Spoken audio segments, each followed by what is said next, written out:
Gotta fix these boards. You're crazy. Those things are going to be at every window and door in this place. We've got to get down into the cellar. Go down in your damn cellar. Get out of here! Hi everyone, I'm back with Dan Edmonds, and this week we're going to talk about Night of the Living Dead. And of course, you know, we're all familiar with the series and stuff like that. I just want to kind of quickly mention that, like, my intro to the series was actually not this one. It was actually Dawn of the Dead was how I really kind of dove into the, you know, the whole trilogy and stuff like that.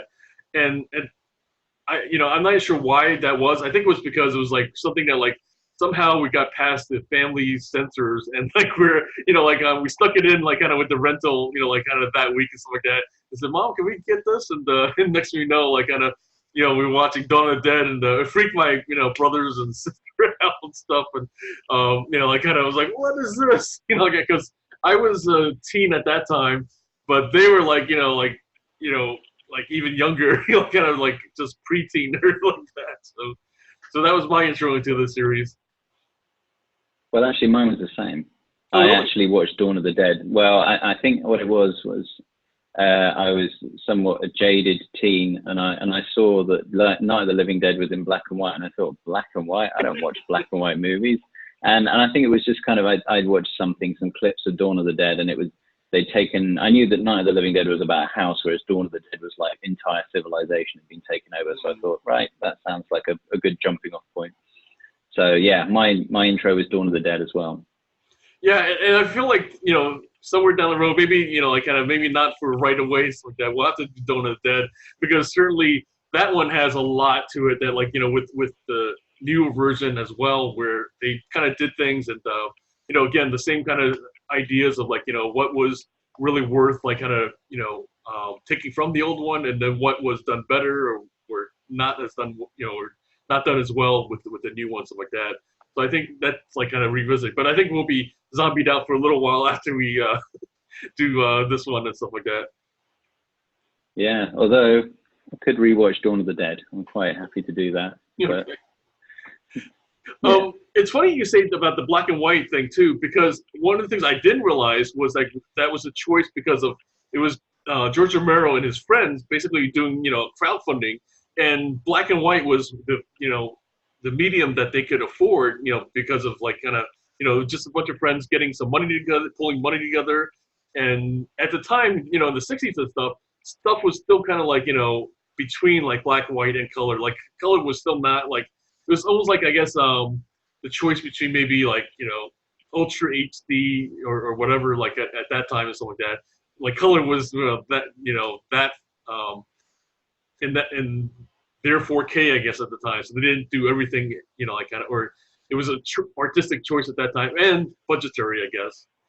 So I thought that was an interesting. Yeah, I mean, I did a bit of reading just to see why he did that, and it was half budget, and I think also he kind of liked, I'm guessing the effects looked more, he kind of liked the way they looked. Obviously you don't have to put quite as much work and effort into well, I'm saying he didn't put effort in, but it was, obviously they look more realistic in black and white. And also apparently the news was still broadcast in black and white. And I think he actually wanted to get that kind of documentary feel a little bit.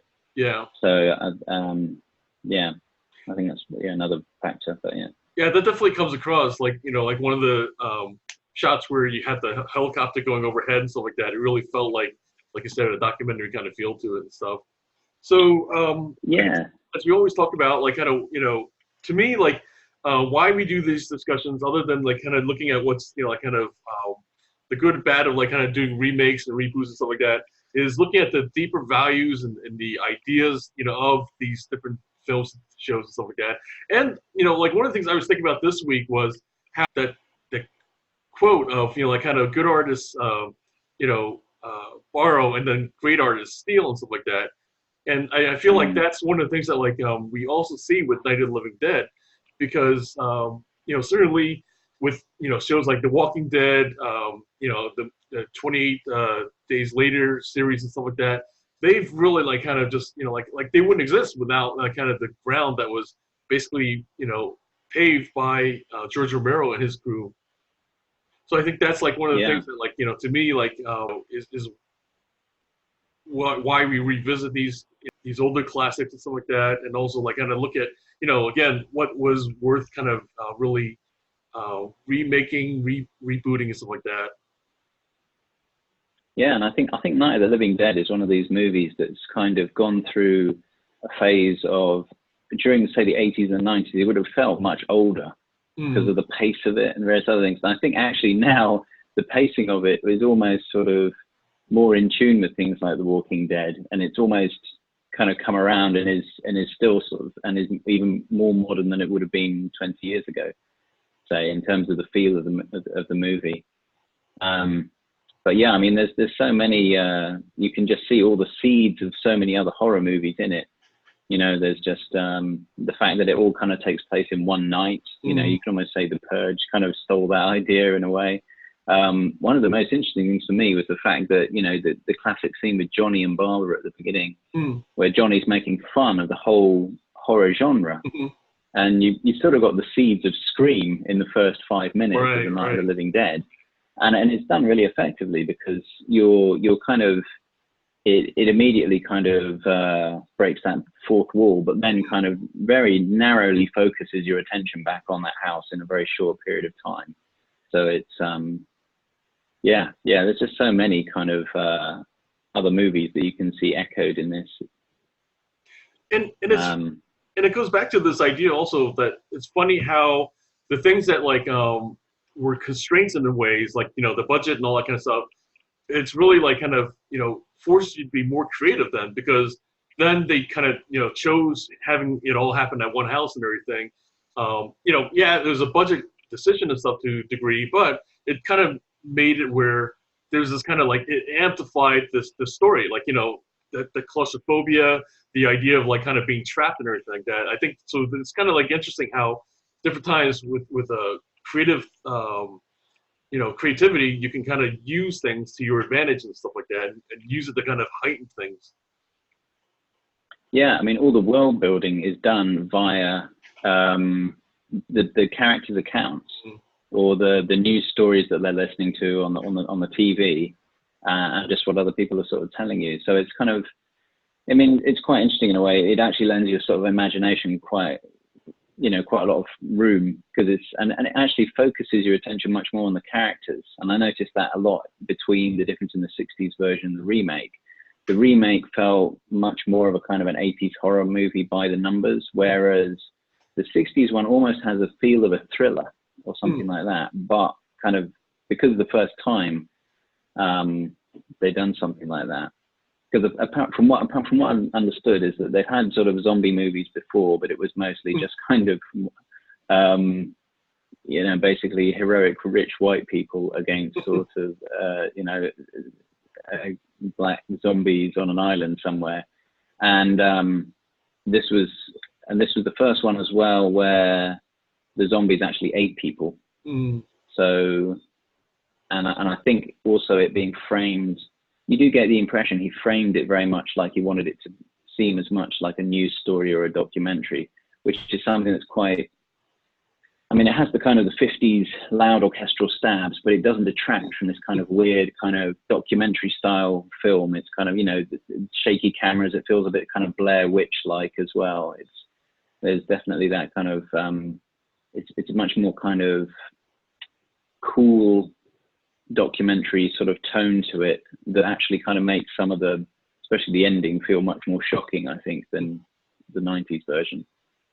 That's yeah, I mean, no, that in itself is like kind of a great aspect of you know, the original, is how we really got the feel of the 60s, like kind of, you know, where we'll go more into kind of the looking at the women and stuff like that, but the number one thing has to be, you know, just Ben, right? Like kind of where, you know, like kind of here's this, you know, African-American hero versus, you know, like how many films at the time were done with, you know, with that, like, you know, like kind of, I mean, did you even, you know, like at the time, like I, you know, the few bits that I know of the, that time period for actors, you know, was that it was basically, you know, all they can have was like the butler, the, you know, like kind of the house help with slave, you know, kind of roles and stuff like that. And that was really it. I mean, you know, until like what's the Blazing Saddles, right, where they kind of basically really spoofed that up and everything.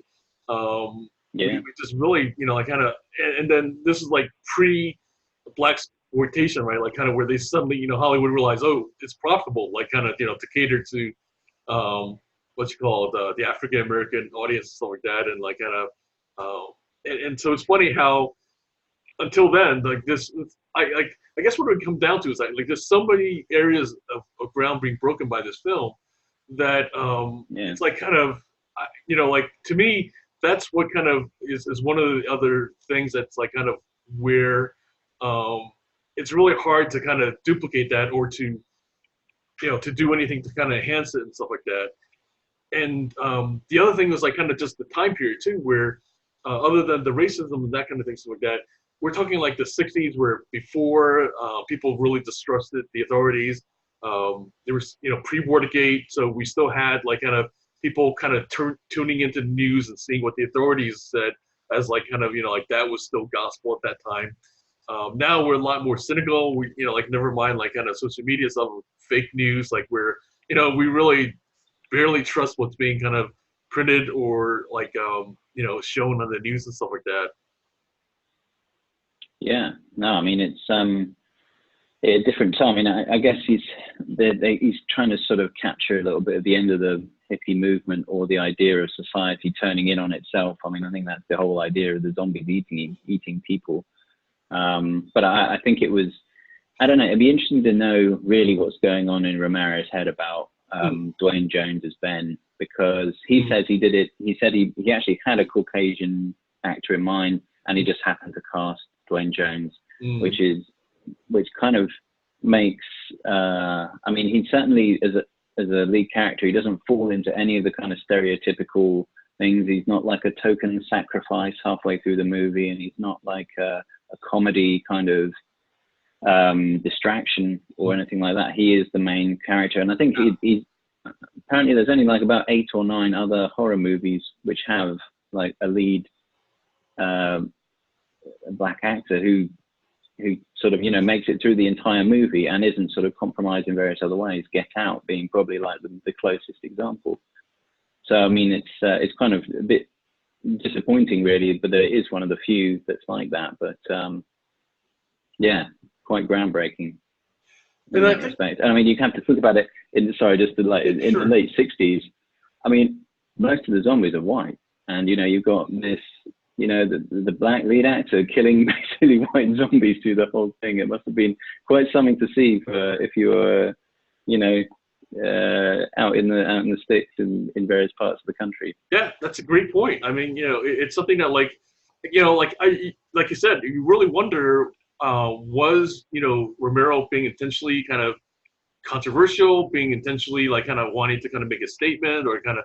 And it seems like, on the surface, all he says is like, no, we were just kind of just, it's just a choice and this and that. And, but, like, I mean, how many, like Hollywood producers, right, whatever, like, like if it just hadn't been an indie film, right, which is really what it was, it wouldn't have been done that way. I mean, there's just no way they would have cast a black actor. I mean, that's, like kind of Hollywood at the time, right, was very much like, like even like kind of, the name, like kind of like it was blacklisting, right? Like that was another thing that was happening around that. It was probably like before this and earlier, stuff like that. But it was still a time though where there was a lot of like kind of where just anything that kind of does something controversial was just not done. I mean, that's just kind of that was just also part of the culture, I think, of Hollywood and how things were handled and stuff like that.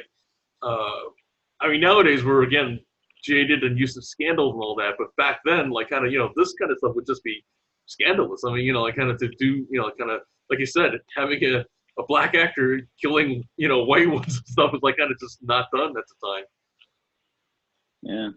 And I mean, there's also, I think it's sort of, it has become more of a sort of a political movie by, I don't know, by accident or just by kind of a sort of creative process. I mean, there's also the argument of like, looking at what I didn't realize having rewatched it is how much of the movie is just based on decision making. Mm-hmm. Half the movie they're trying to argue whether should they go down to the cellar or should they stay up and barricade the windows.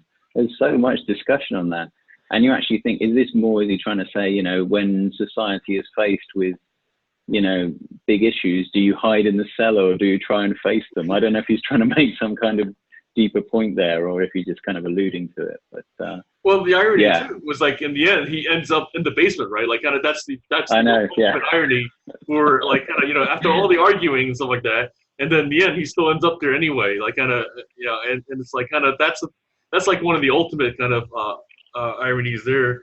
I think one other thing to kind of quickly point out before we kind of dive into some of the other points was that like that at the time there was really no censorship. Also, like there was really no MPAA. So the problems that like the 1990 version had to deal with, it was just they just pretty much had the only kind of limits on what the violence that they chose to show was the fact that like they couldn't afford any more blood and guts and stuff.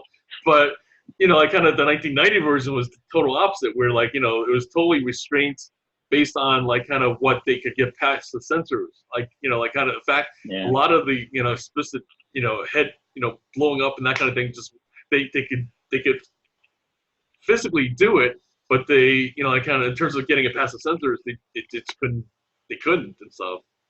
So I thought that was an interesting aspect of like kind of between the two of what they dealt with as well. I think one thing we want to kind of one other thing before we kind of go into more other social issues was what in the 68 version, it was radiation was like kind of really talked about as like kind of the probable cause and everything like that, and it was specifically about a satellite or something that was orbiting Venus or something like that, and so they were getting very like specific about like kind of that being so at the time, right? Of course, this was our first venture into space, and like kind of we were still like kind of at that time not sure about the real dangers of that and stuff. So I think that was the fear, and that was like something that they really tapped into. Versus 1990, where specifically a blood-borne pathogen, right? And of course, like kind of even though again Savini denies it being kind of AIDS being the metaphor and stuff like that, but that was what was on people's minds, right? I mean, that was kind of still at that time. That's the reality of what was really kind of people were really like, oh, kind of, what kind of diseases are still lurking around the corner or something like that. Yeah. And I guess that's another break from, I guess a lot of previous zombies were all kind of based on the occult rather than trying to, be a sort of somewhat science fiction based movie. One thing I did want to point out from that, or from the 68 version, which I thought was really kind of just a sort of a weird scene, and it's very different in the 19th version, is the scene where Barbara first meets Ben and he's boarding up the house, and he has the radio on, and the radio is trying to do some sort of like explaining of what's going on. Right. And the weird thing is that you're kind of put in this weird position where you're watching someone do something fairly sort of menial, just putting up all these boards, and you're kind of exactly where Barbara is, trying to listen in on the radio, trying to sort of figure out what is causing this. And I thought that was a really, really clever scene, and very unlike a lot of, far too subtle for something that you'd see in the movies these days. But it was just an interesting kind of use of that. Yeah, I mean that was like also. Oh, I mean, I was gonna say like that was one of the ways that like they kind of did exposition without like kind of too much like kind of discussions, like because there was, like I said, a lot of discussions about like the basement or like kind of staying up and stuff like that, and so it was like kind of interesting how that like in movies they generally try to avoid a lot of discussion, to show not tell something like that, but in this situation they kind of use it to kind of get around that a little bit. Yeah, just the other thing I did have to point out that I noticed was in music on the 60s version. It almost seemed like, because to me it was stylistically very, it was a mixture of 50s and 60s. Like it seemed like whenever the humans were being attacked, you had these sort of big orchestral kind of stabs of when people are in danger. Whereas the zombies were all kind of punctuated by early synths with a lot of reverb and echo, which then kind of almost became the hallmark for just about every other horror movie after it. Like almost every John Carpenter movie sounds like that. So yeah, it was just an interesting kind of stylistic thing I noticed. But yeah, I did notice that as well. That like kind of, it's like you said, it was just something that like I think they set the tone that way, and it just kind of kept going with it.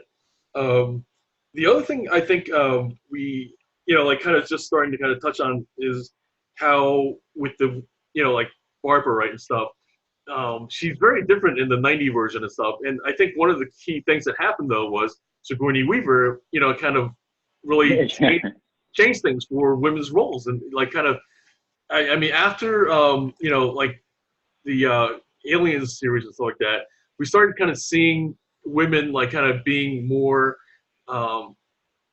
just kind of like they're able to take care of themselves, right? Like, kind of, it was just something that, like, I have to admit that, like, if you kind of talk to, like, kind of the teenage me and stuff like that, I would have said, oh, like, kind of, like, women are just kind of like they're just always in trouble, they're always like kind of just screaming and that kind of things like that. And then that all changed, after Sigourney Weaver, and I think we really see that reflected in the 90 version. Yeah, yeah, oh, absolutely, yeah. We're definitely in a post-Ellen Ripley world in the 90s version. And I mean, one of the things that really initially made me laugh was just when she says, they're moving so slowly, surely we can just like walk around them. And it was like, yeah, you could probably do that. And right. That's what she does. It's, yeah. Yeah, spoiler alert, I guess, in the 90s version, she survives. Like, kind of, I was just saying that, like, kind of, so for people who might be watching it, I imagine, like, we'll have to kind of, I'll probably just be sure to kind of put spoiler caveats in the future and stuff like that, but for all our discussion and everything.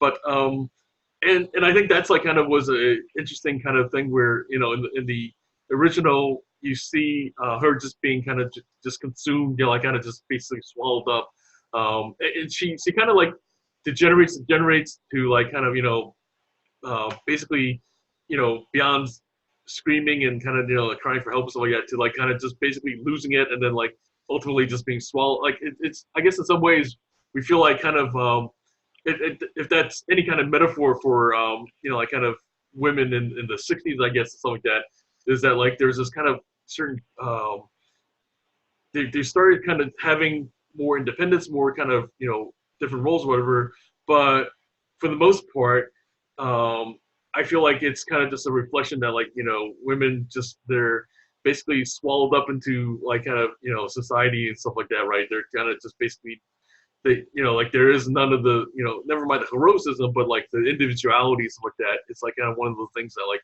we really don't see until after like the 70s and stuff like that, and the kind of the free love and like kind of course like there's always this other discussion about the pill being like kind of one of the things that really started kind of making that being the kind of changing things, I guess, for the women's movement and stuff. Yeah, I mean, Barbara does actually right at the end of the 60s on, she does kind of have a go and try and fight back a little bit. But it's just the fact that she sees her brother that then kind of gets her consumed. So yeah, but it was kind of fun that they made her a badass in the 1990s version. But and it's interesting how like in both the old and the new, Johnny is like taken out by a head trauma and stuff, but in the old one he comes back and stuff, but the new one I guess they're just basically taking it that like that did him in as a zombie, like he was like no longer zombie material at that point and stuff. Yeah, they were very sticking to the rules of the zombie genre in the second one.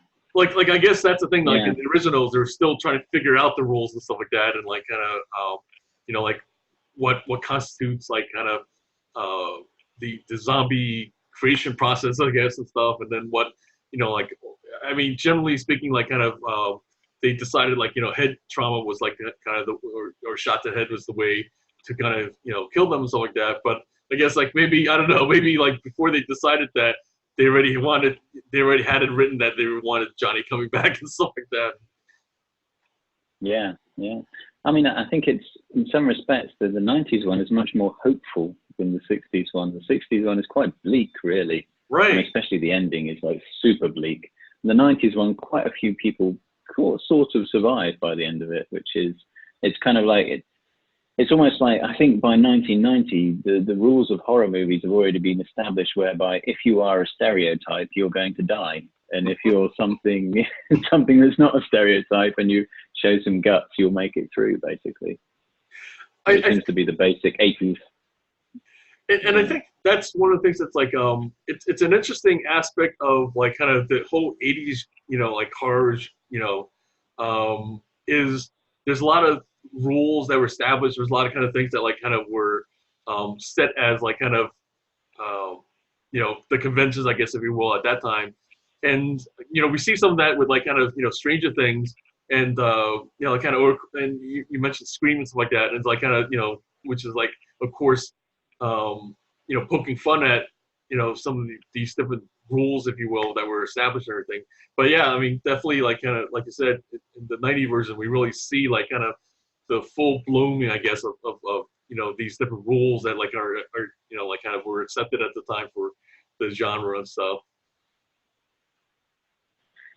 Yeah, and of course you got Cooper being the evil, rich, sort of yuppie character, is the other one for the fire in the 90s version, which I thought was, he's kind of like a legacy of the 80s that's being thrown on the fire there, and at the end of it. I think it's interesting how I didn't really notice before, like I just sort of, like kind of, both of them kind of being, like a-holes, right, and stuff like that. But I realized, like watching this again, that he actually helped out quite more in the 68, original version and stuff. Like you don't do none of that in the new one and stuff.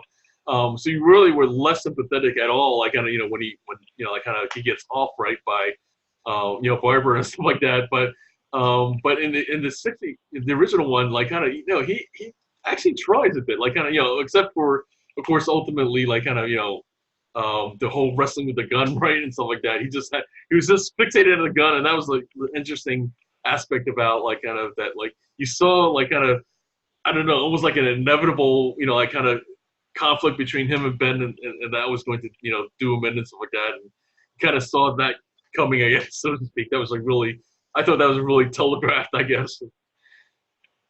Well, I mean, I think Cooper's actually quite an interesting character, because he's in the 60s one, he's kind of very insecure about losing power over the situation. Whereas in the 90s one, he's just very, very self-centered, and he's just looking out for his own interest.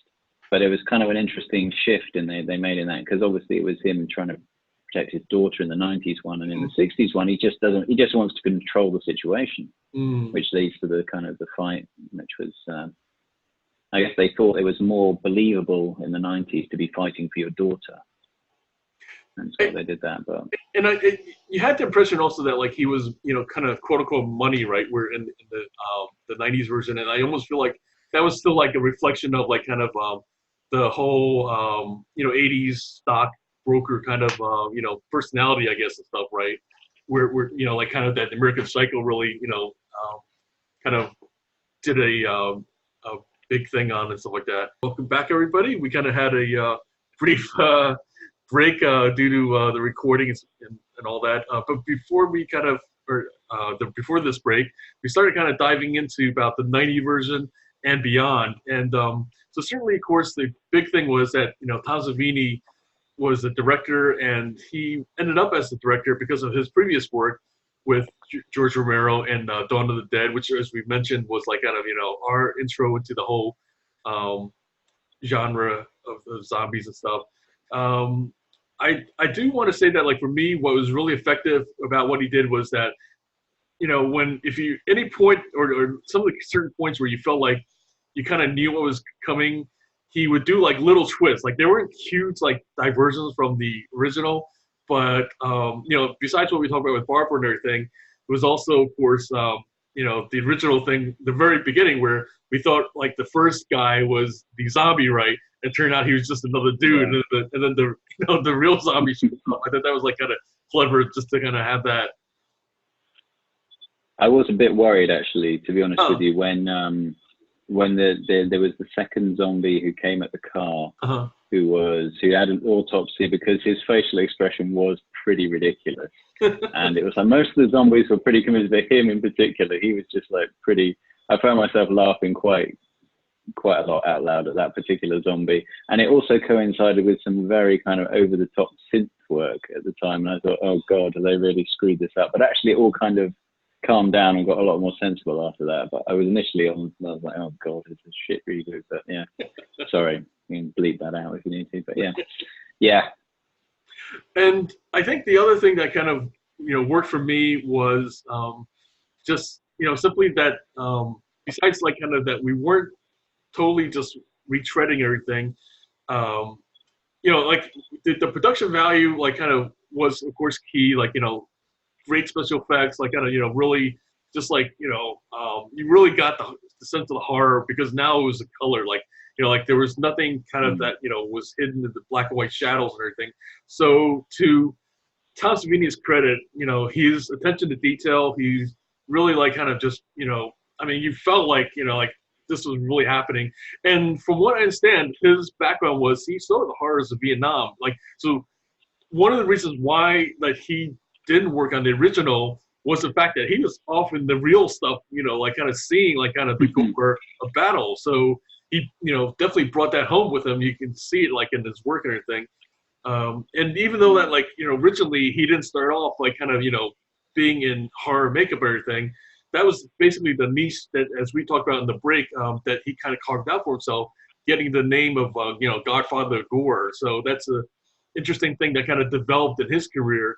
I thought that like for somebody's first directing, kind of, you didn't feel like at all this was an amateur effort. There's a lot of, directors who have been around and like you feel like they, just didn't have the same kind of ability to kind of really pull things together that he did. Maybe he got a lot of help, like kind of with, George Romero stuff, and certainly like, probably pretty established, crew that was probably all brought aboard, and that makes a huge difference as well. It's like kind of the difference between, you putting together your own car versus like, getting delivered a, like your Lamborghini, right, and stuff, where like kind of in some ways the car like that almost drives itself and you almost have to hold on for dear life and everything.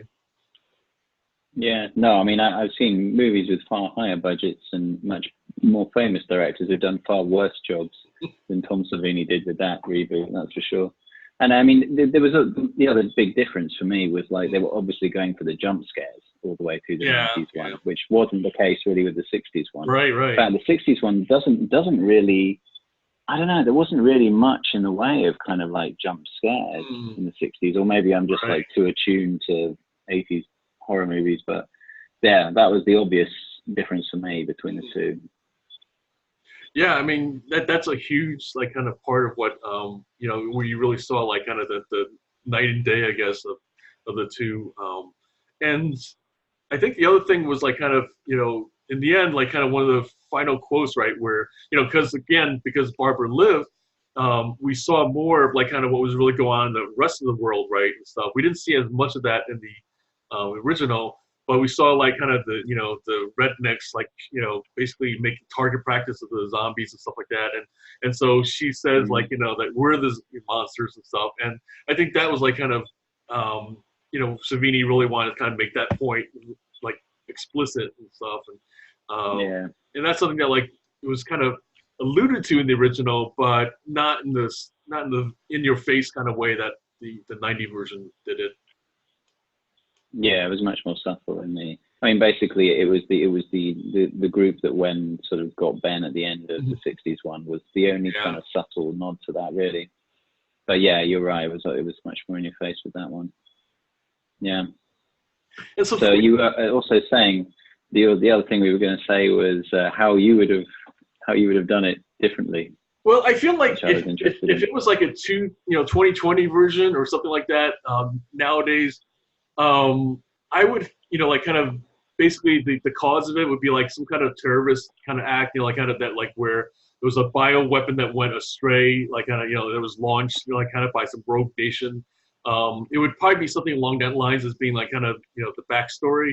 I feel like the other thing that like, I might actually, go back to black and white, but only to, like kind of to me, like, not to use it to hide things, but to actually intensify like kind of like kind of the things that like our uncertainty, whatever, something like that. Like maybe like in a way, like as if somehow we had to like, like the infrastructure is kind of collapsed, and we're, now like kind of going almost back to like a pre-millennium, like, like in other words, right now we rely on our cell phones and stuff like that. In fact, Cell was Stephen King's version of like kind of where, I don't know if you're familiar with that. Basically, in that story, the phones were the things that triggered the apocalypse, because the phones like had some kind of code that somebody, like kind of created, that created all the zombies and stuff like that. So I thought that was like an interesting twist that he did, and like where they had to like basically get rid of the phones and stuff. And one of the things that like somebody pointed out was like a lot of the things that create drama or suspense, whatever, doesn't work in a post cell phone era or stuff. So that's like one way he dealt with it. And I feel like in some ways you kind of almost need something like that to kind of again really accentuate like kind of or to kind of make it where things are more challenging, right? And like where you can't just look at your GPS and like kind of navigate to where you need to go, or to like kind of text somebody and like kind of that kind of thing stuff. Yeah, no, I was just laughing at the Stephen King thing. It's obviously massive wish fulfillment on his part, because cell phones would sort of like cause the apocalypse. Right. Which you need to get rid of all cell phones. But yeah, I mean, you're right. It's like, I guess rather than the rednecks sort of hanging up and shooting them, in the modern day Night of the Living Dead, people would be taking selfies with them and doing pranks with the zombies or something like that, posting them up on Instagram, I don't know. And who knows, like, we talk about the wall all the time and stuff, right? Like, there'd probably be like some wall that they would try to put to basically, keep them out and stuff like that. And that kind of was done, the one other sequel, what was it? I think it was it not Day of the Dead, but like like it was one where they had the wealthy people kind of all moved into this tower and stuff like that, and that was like kind of how they kept the outside world out and everything, and I feel like that may be something that like would be also need to be done, is like kind of that the way to kind of that they're trying to deal with it is to basically have like and we saw that like kind of in some other series or some kind of like Walking Dead, whatever, where they have like refugee camps and all that. So I feel like that actually World War Z kind of had that. So it's done to a degree. But yeah, I think the focus of what makes Night of the Living Dead work is the fact that like it was just things were starting off. They kind of all kind of congregated in the house and stuff like that. That's like the essence of it. And that's something that, like, you have to kind of stay true to make it Night of the Living Dead and not some other story and stuff like that. I think one other kind of thing that, like, is possible now with, in terms of medium, in terms of technology, is to have an interactive, where it's like kind of, virtual reality, or, like there actually is a game, I guess, that like kind of, a somewhat open world. But I feel like kind of if you had a true game, you would have to make it where like you could be Barbara or Ben, and then you start off like kind of, that's like kind of you going about your day, and all of a sudden all this kind of start, the proverbial shit starts hitting the fan, and like kind of you kind of start like kind of end up like kind of being some ways driven towards like kind of this house and stuff like that. But meanwhile, like I think that would be kind of the trick, I guess, for a lot of these games. Like, okay, you have an open world, all these things can happen, but meanwhile, you're trying to drive the plot to kind of have certain things happen. Well, I should say, if you've played Resident Evil in VR, I think it's like number 7. It's very similar to that. You are actually contained in a house, and it's very effective on your headset. It's like, yeah, I got me shaking a few times. It was pretty impressive, actually. Nice. So I highly recommend that to anyone. Yeah. If you want the Night of the Living Dead experience. But, yeah. And to me, that's like one of the things that like kind of at each point, if you use the technology, you use like kind of what's available to kind of really take the heart of the story and kind of retell it, and whatever medium is kind of, like the best available, so like that. I mean, that's to me like also the point of these is like kind of not necessarily just rehashing, but like kind of just, you know, using what's available kind of in a way that kind of really engages people even more. Because like, you know, what you just said about like kind of, you know, that feeling of shaking, stuff like that. I realized like kind of a few years ago that like something was going on when like, it was basically my brother, his wife, you know, mother-in-law, and like, you know, just a bunch of us, like we were all gathered.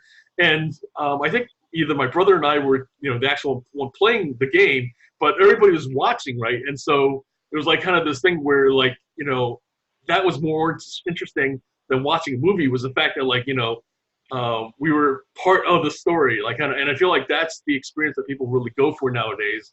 And that's like kind of, you know, if you can kind of create that, that's to me like kind of the modern day storytelling, where you're not only, you know, passively watching it, but you're part of the story. Yeah, I think the next real kind of, we could be many years off this, but sure. Imagine if you could have a VR game, but let's say your living room is a holographic thing, so you could have a couple of people who are actively playing it, and you could have people who are just spectating. So you could be like in the house with the zombies, but you're not going to get attacked, or you just see what's happening. And that would actually be, you know, that's almost like the perfect complement to someone who's actively being the participant in the VR experience. But yeah, I feel like, you know, people are being primed for that and stuff, because, you know, like one of the things that's become more popular recently, right, is these escape rooms.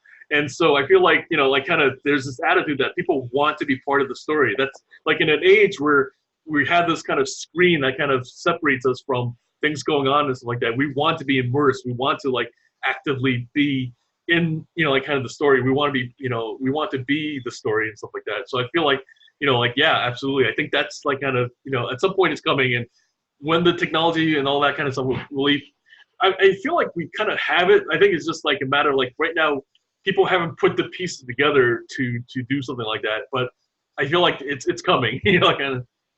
Yeah. Yeah. When you've got like 6 wall-sized OLED screens or whatever that all kind of you can get for under $1,000 and will come bundled with your PlayStation 8 or whatever it is, then yeah, maybe. Or going back to our, you know, previous discussion, maybe, you know, we'll have the actual Westworld, like, you know, before even like the need to, I don't know, like it's the timing is like kind of pretty close together at this point, because we're starting to have like, you know, the AI and the, you know, the robots, right, like kind of, you know, be more lifelike and more able to kind of move, like, you know, and that's, you know, only going to accelerate in terms of speed. So it'll be interesting to see like, you know, which will happen first, whether we'll have the holograms that kind of, you know, create that virtual reality, or we'll have the robots that will actually, you know, like kind of be the surrogates, I guess, for, you know, what we're talking about. So yeah, tying it back to Night of the Living Dead, apparently the Walking Dead, the ride or the sort of experience at Universal Studios has some pretty amazing animatronic zombies, and you have to kind of almost escape from something, and it looks pretty incredible. It's definitely on my list to do. Yeah, nice. Looks amazing. Awesome.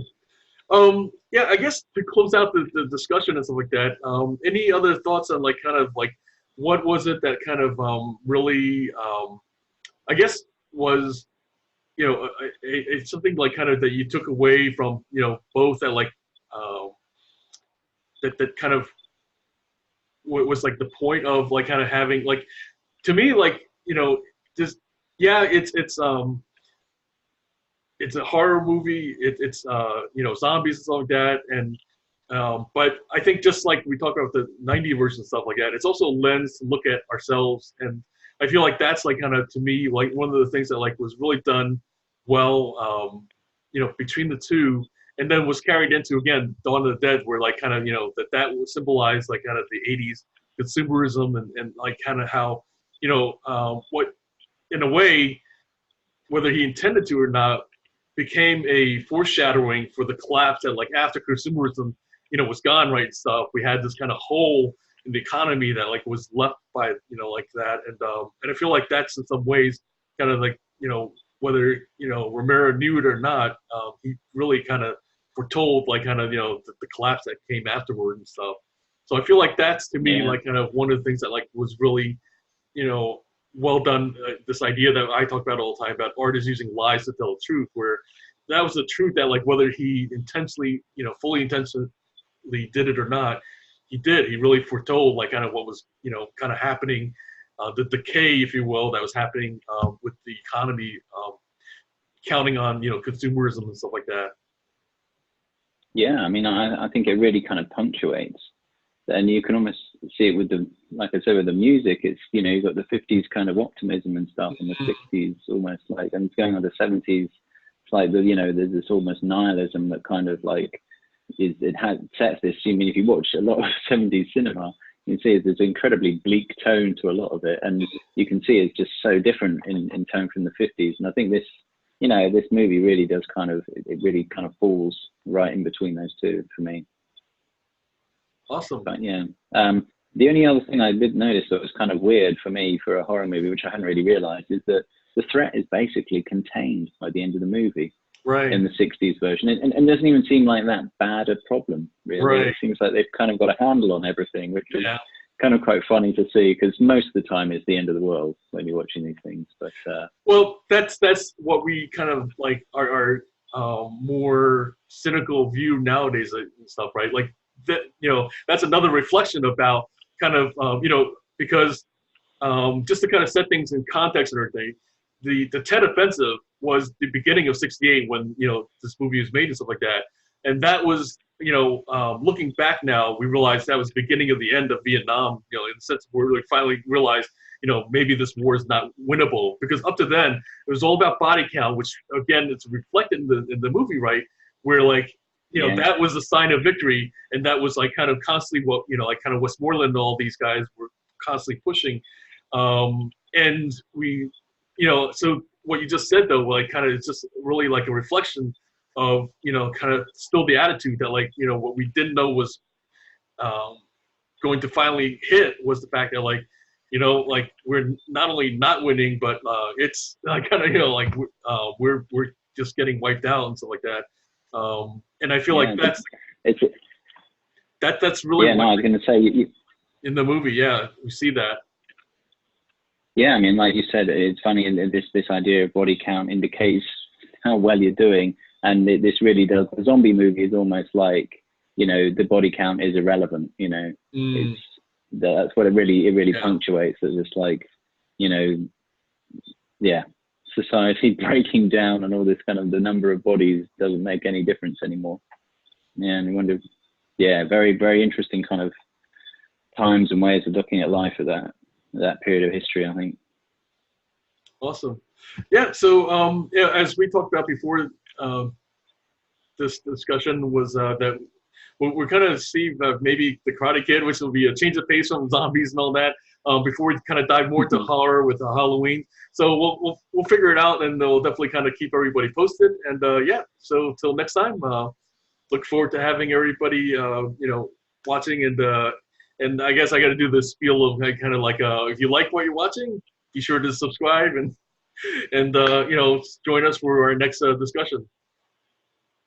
Yeah, and check out the 60s Night of the Living Dead. Or check out both, but yeah, great movie, as was Rollerball and the others. But yeah, as always, been fun, John. Definitely. Interested in more discussions about remakes versus originals? Be sure to subscribe for our next video. Thanks for watching.